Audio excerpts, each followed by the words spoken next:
आजकल एक समाज में बहुत बड़ी समस्या चल रही है और वो समस्या ये है कि ज़्यादातर व्यक्ति दूसरे को नीचा दिखाना चाहता है कि जरा सी बातों पर दूसरे को बुरा भला कह देना, दूसरे की बेइज्जती कर देना, इंसल्ट कर देना उसकी फालतू में। तब वो चैन पाता है, उसे आनंद आता है। इतना अपनी परेशानियों से परेशान नहीं है व्यक्ति। और जब कोई खुशी मिल जाती है तब भी उतना खुश नहीं होता है, बल्कि उससे ज़्यादा खुश तब वो होता है जब किसी की लड़की की या किसी के लड़के की जब उसे कोई वैसी बात सुनने को मिलती है और किसी व्यक्ति की बुराई सुनने को मिलती है या किसी पर कर्जा हो गया, ये जब सुनने को मिलता है तो आदमी बड़ा प्रसन्न होता है, बहुत ज़्यादा अपने को फिर आनंद में महसूस करता है। लेकिन क्या ये वास्तविक सुख है? क्या ये वास्तविक आनंद है? इससे हमें क्या मिलेगा? केवल ये हमारे मन को थोड़ा सा चैन मिलता है कि ये दूसरों को दुखी देख करके, लेकिन वास्तव में चैन ये नहीं है। आजकल देवरानी जेठानी को देखना नहीं चाहती है, उसके बच्चों को देखना नहीं चाहती है, उसको कोई चीज़ खाते पीते उसके बच्चों को खाते पीते नहीं देखना चाहती है। ये बहुत बड़ी समस्या समाज में चल रही है। अच्छा, इस समस्या का जो एक परिणाम है वो परिणाम है विनाश और अपने आप को दुख देने के लिए आगे बढ़ाना, यानी अपने पैर में कुल्हाड़ी मारने के समान है ये काम।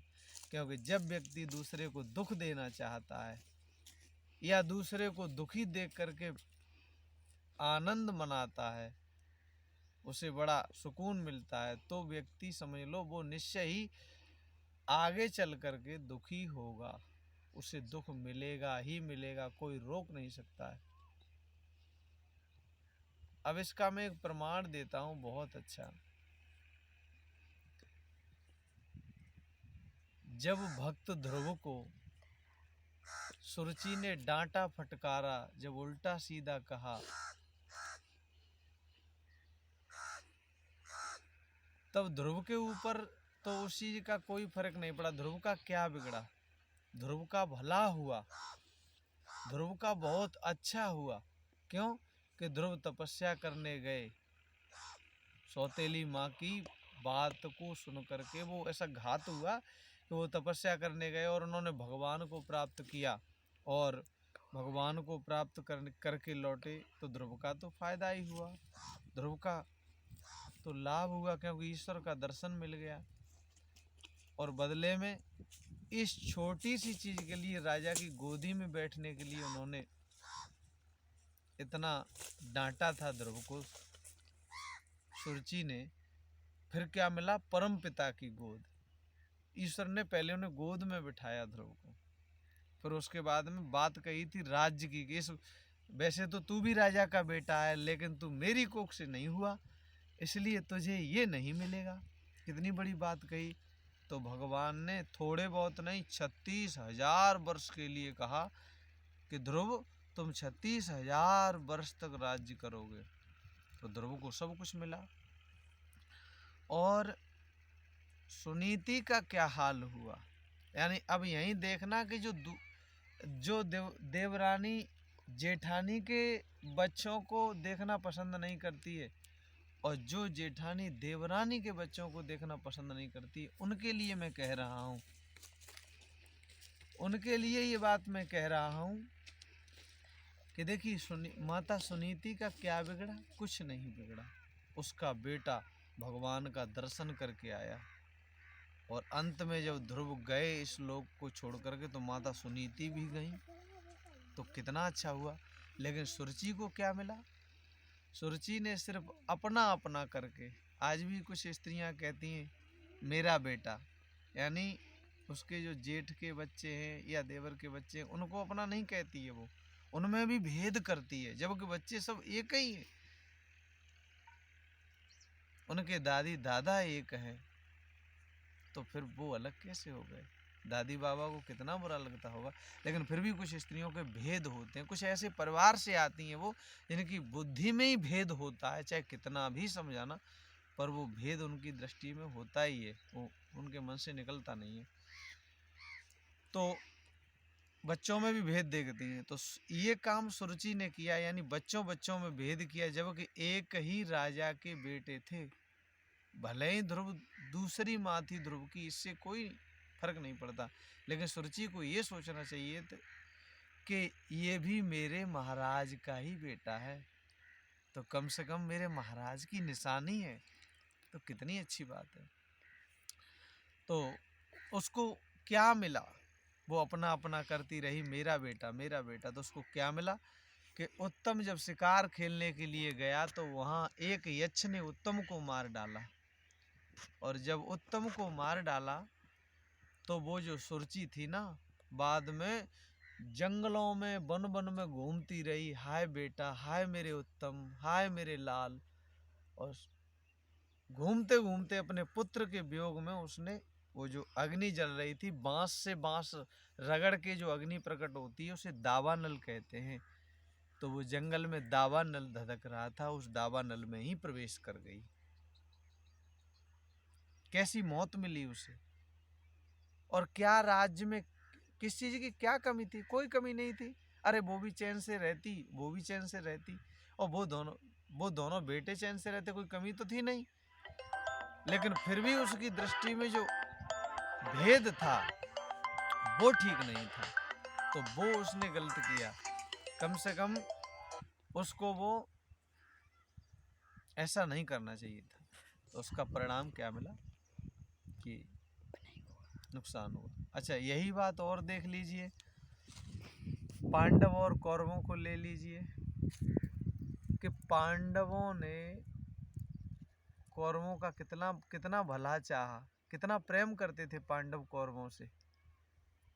उनके उनके मन में कौरवों के प्रति कोई बुरे विचार नहीं थे, कोई बुरी भावना नहीं थी। क्या था कि हमारे ताऊ के बच्चे हैं, ताऊ के लड़के हैं। और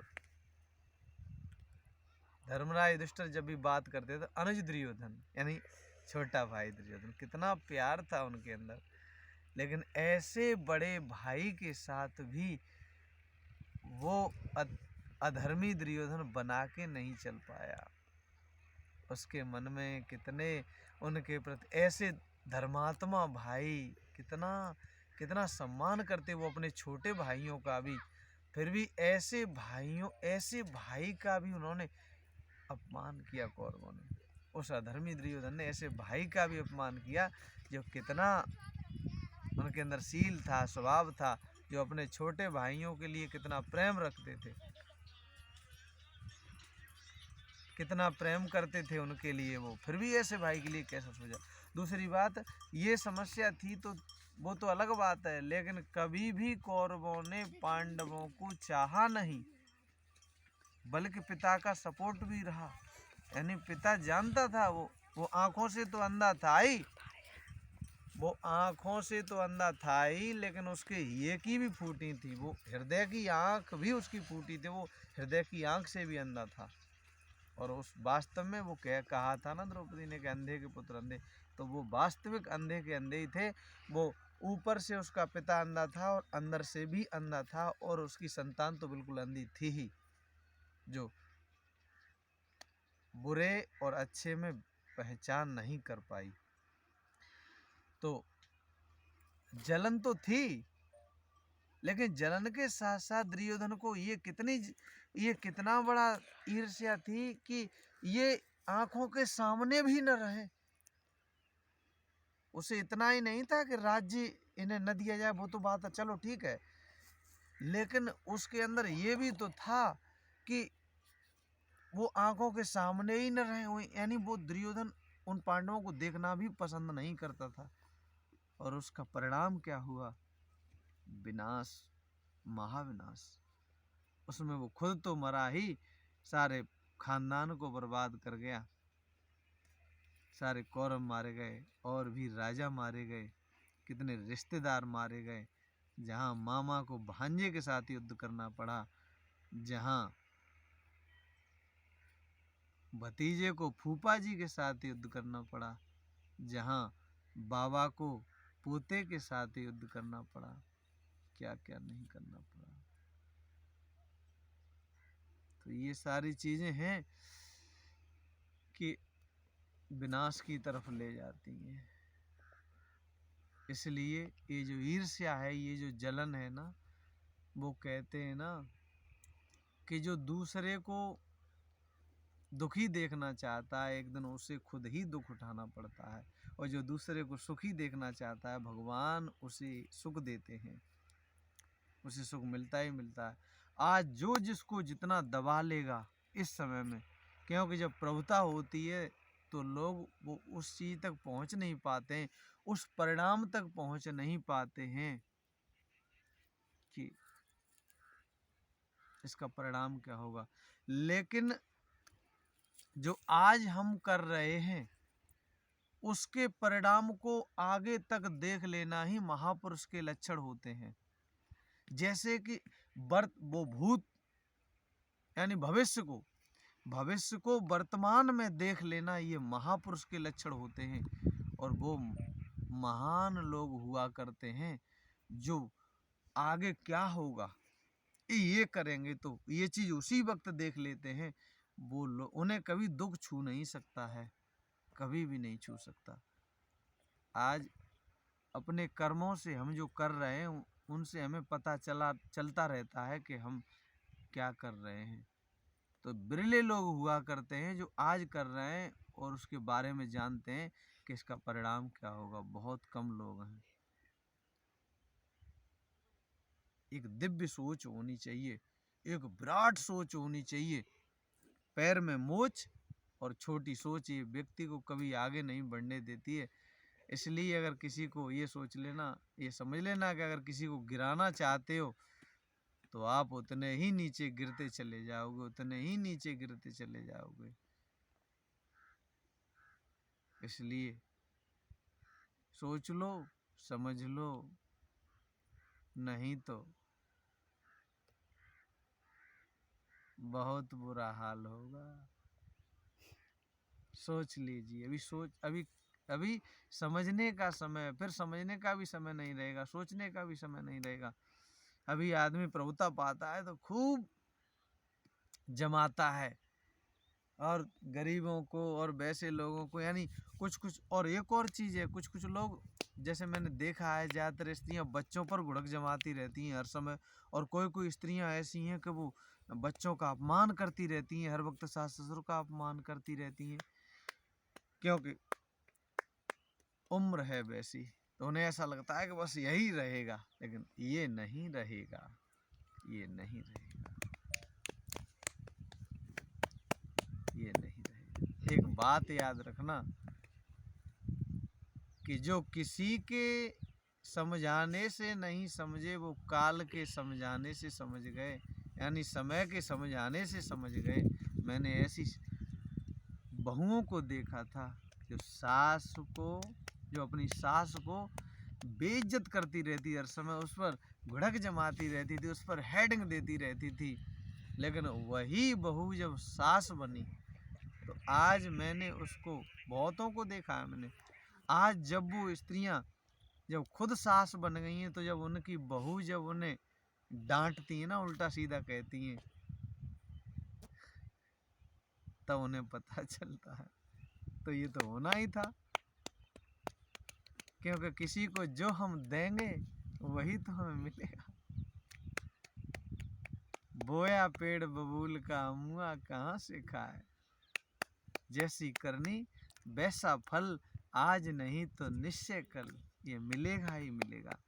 इसलिए सोच लो कि कभी भी प्रभुता पा जाओ, यानी कोई पद पा जाओ या कुछ थोड़ा हिसाब किताब बना लो, कोई पैसा इकट्ठा कर लो तो ये न सोच लेना कि मैंने सब कुछ पा लिया। कुछ नहीं पा लिया, वो पल भर में मिट सकता है। और इस बात को छोटे छोटे बच्चे तक समझते हैं। और बच्चे, अगर हम बच्चों को बिगाड़े नहीं तो बच्चे बहुत चतुर होते हैं। वास्तव में बच्चों के अंदर बहुत समझदारी होती है। पर हम क्या है कि बच्चों को कूटनीति सिखाते हैं, शकुनी वाली। अगर वो दुष्ट शकुनी न होता तो उन बच्चों की ऐसी नियत न होती। उसने ऐसी कूटनीति सिखाई, उन्हें कूटनीति ऐसी सिखाई, भरता रहा और उन्हें बर्बाद करवा दिया। तो कुछ मामा होते हैं, मामा भी होते हैं और माँ होती है, वो ये सोचती है, कुछ ननिहाल वाले होते हैं जो ऐसा लगता है उन्हें कि हम अपने भांजों के साथ बड़ा अच्छा कर रहे हैं। नाना भी सोचता है कि हम अच्छा कर रहे हैं, लेकिन नहीं। कूटनीति सिखा करके देखने में तो ऐसा लगता है ये पक्ष कर रहे हैं, लेकिन नहीं, उन्हें बर्बाद करने का मंत्र सिखा रहे हैं। उन्हें बर्बाद करने का मंत्र सिखा रहे हैं और कुछ नहीं कर रहे हैं। ऊपर की बातों से थोड़ी कुछ होता है। आज आदमी बातों से, क्योंकि वो सच्चाई नहीं रही, वो असलियत नहीं रही, तब व्यक्ति बातों से खुश करता है, बातों से खुश करना चाहता है। हाँ, अरे वाह, अरे आप तो ये बोलो, ऐसे जैसे इकट्ठा रहेगा, घेरे रहेगा इधर उधर उसको, कि कहीं मेरी लिस्ट में मेरा नाम लिस्ट में से न हट जाए। सच्चाई नहीं है अंदर, पर वो घेरे रहता है। ऐसे बहुत लोग देखो, आज आप एक दूसरे के पास इतना बैठेंगे पर दिल से बहुत दूर होते हैं। वो बहुत दूर होते हैं, क्योंकि घेरे वही रहते हैं जिनके अंदर सच्चाई नहीं है, जिनके अंदर प्यार नहीं है। उन्हें ऐसा लगता है क्योंकि प्यार तो नहीं, वो जानते हैं अपने आप को, क्यों खुद जाने या खुदा जाने, वो जानते हैं अपने आप को कि हम कहाँ हैं और हमारे अंदर क्या है। इसलिए उन्हें पता होता है, तो वो किसी व्यक्ति को घेरे रहते हैं कि हमारा नाम कहीं इसकी लिस्ट से हट न जाए। आज ऐसा ही ज़्यादा हो रहा है। लेकिन जो सच्चा होता है उसके पास इतना समय नहीं होता है, क्योंकि वो जानता है कि मैं तो सबके लिए ठीक हूँ और सबका अच्छा सोचता हूँ, तो उसे घेरा लगाने की कोई ज़रूरत ही नहीं है। तो ये सोच जो समाज की आज बन गई है ना, कि अंदर से नहीं, हृदय से किसी को प्यार नहीं करना, बस ऊपर से ढके रहो, ऊपर से बहलाए रहो, ये चीज़ चल गई है। और ऐसा ही समाज में देख लो आज ज़्यादातर हो रहा है कि चमक दमक देखी तो ओ पीछे पड़ गए। लेकिन मैं अपनी बताऊं तो मेरी ज़िंदगी का एक सवाल, एक सबसे बढ़िया मंत्र है, मैंने कभी किसी को अपनी प्रभुता से गुमराह करके अपने पक्ष में कभी नहीं लेना चाहा, बचपन से भी। और मैं तो ये चाहता हूँ कि ये फालतू की भीड़ इकट्ठी करने से क्या फ़ायदा। इन सबको अपनी असलियत दिखाओ, ये दूर ही रहें, क्योंकि ऐसी भीड़ किस मतलब की, जो लालच है, स्वार्थ है जिनके अंदर, और अरे वाह वाह वाह वाह वाह, ऐसी वाहवाही, झूठी झूठी प्रशंसा करने वाली झूठी भीड़ किसी काम की नहीं है। ऐसी भीड़ से क्या लाभ, जब मौका आएगा तो ये सब भाग जाएंगे दूर। इससे अच्छा ये है कि एक एक करके बढ़े, पर अच्छे लोग बढ़े, वफादार लोगों से नाता बने अपना, और रिश्तेदारी भी बने तो वफादार लोगों से बने, चाहे वो ज़िंदगी में दो ही क्यों न हो, एक ही क्यों न हो, पर थोड़े थोड़े करके। और आज बस यही व्यक्ति करता है, इसी में फंस जाता है, अरे साहब ये भीड़ हो गई, और जब मौका आता है तो भीड़ पता नहीं कहाँ चली गई। इसलिए मैं आप सब बच्चों को ये समझाना चाहता हूँ कि अभी से आप एक ऐसी सोच रखो, ऐसी सोच रखो, महान बनो। ये न सोच लेना कि ज़्यादा पैसा इकट्ठा करके आप कुछ ज़्यादा कुछ नहीं, केवल इतना कर लोगे कि समाज में अपनी प्रतिष्ठा बना सकते हो, बस। और इसके अलावा कुछ नहीं है। वो वो प्रतिष्ठा ज़्यादा दिन की नहीं है, वो थोड़े दिन की, वो बेकार की है। इसलिए अगर आप महान बन गए, आप कुछ बन गए, यानी ये नहीं कि आप कोई पद मिल गया, कोई नौकरी मिल गई तब बन गए, इसे बनना नहीं कहते हैं। ये तो एक ये है कि मजदूरी का साधन कहते हैं। लेकिन बनना उसे कहा जाता है कि हम एक महान सोच रखने वाले व्यक्ति बन गए, एक विराट सोच रखने वाले व्यक्ति बन गए, एक अच्छी सोच वाले बन गए, तब हम बन गए। नौकरी लगा के या पैसा कमा के तब नहीं बन गए। वो तो अगर जरा सी भी बुद्धि बिगड़ी और सब खराब हो जाता है। लेकिन अनुभव हमने कितना इकट्ठा कर लिया, आत्मबल हमारे अंदर कितना आ गया है। आत्मबल जो अकेले खड़े रहने पर भी, जब चंद्रगुप्त मौर्य की जो विपक्ष की जो सेना थी, वो सेना कुछ चंद्रगुप्त के सैनिक थे, वो उनमें दुश्मन से मिल गए थे जाकर के। तो आचार्य चाणक्य से किसी ने कहा था कि महाराज बड़ी गड़बड़ हो गई, हमारे कुछ सैनिक दुश्मन से मिल गए। तो उन्होंने कोई बात नहीं है। फिर एक दिन सूचना मिली कि हमारा जो महामंत्री था वो भी गुप्त रूप से दुश्मन से मिल गया है। तो आचार्य चाणक्य ने कहा था कि मेरी विजय ये सब चले जाएं तब भी मेरी हार नहीं हो सकती, क्योंकि जब तक मेरे पास आत्मबल है, जब तक मेरे पास मेरा विश्वास है, तब तक मेरी हार नहीं हो सकती। और मेरी विजय तब तक निश्चित ही होगी जब तक मेरे पास जो मेरा आत्मबल है, जो मेरा विश्वास है, वो मेरे साथ है। कितनी बड़ी बात है, बहुत बड़ी बात है। ये शब्द कोई छोटे मोटे नहीं है। आत्मबल, आत्मविश्वास, आत्मनिर्भर, ये बहुत बड़े शब्द है। इनमें संसार समा जाएगा, आपकी जिंदगी समा जाएगी। पर इन शब्दों को समझना बड़ा गहरा है, इसलिए समझने की कोशिश करो। एक महान सोच। हम पढ़े और पढ़ लिख करके भी नंगे रहे। आज के लोग ऐसे ही ज़्यादा पढ़ लिख जाते हैं, पैसा आ जाता है तो यहाँ तक कपड़े पहनने लग जाते हैं और फटे पैंट पहनने लग जाते हैं। तो आजकल ज़्यादा पैसे का होना बड़ा नहीं माना जाता है, क्योंकि वो पैसे से तो बड़े हो जाते हैं, लेकिन अपनी सोच से तो वो ज़िंदगी में छोटे ही रहते हैं। क्योंकि जितना पैसा बढ़ता जाता है उतनी वो लेडीज़ें नंगी होती जाती हैं। यानी कपड़े बिल्कुल ऐसी बेल्ट यहाँ पे और खुद सब खुला, और यहाँ तक ये क्या है। तो वो बड़े कहाँ हुए? बड़े हो जाते तो वो नंगे थोड़े ही घूमते। कमी कहाँ पर थी? उनकी सोच में कमी थी। अगर सोच से भी बड़े हो गए होते तो उस पैसे को अच्छी जगह लगा लेते और ढक कर के रहते, वो नंगे नहीं रहते। तो बड़े बनो, महान बनो, अच्छे बनो, विराट सोच रखने वाले बनो, दूसरों का भला चाहने वाले बनो। आपका भला स्वतः ही होगा।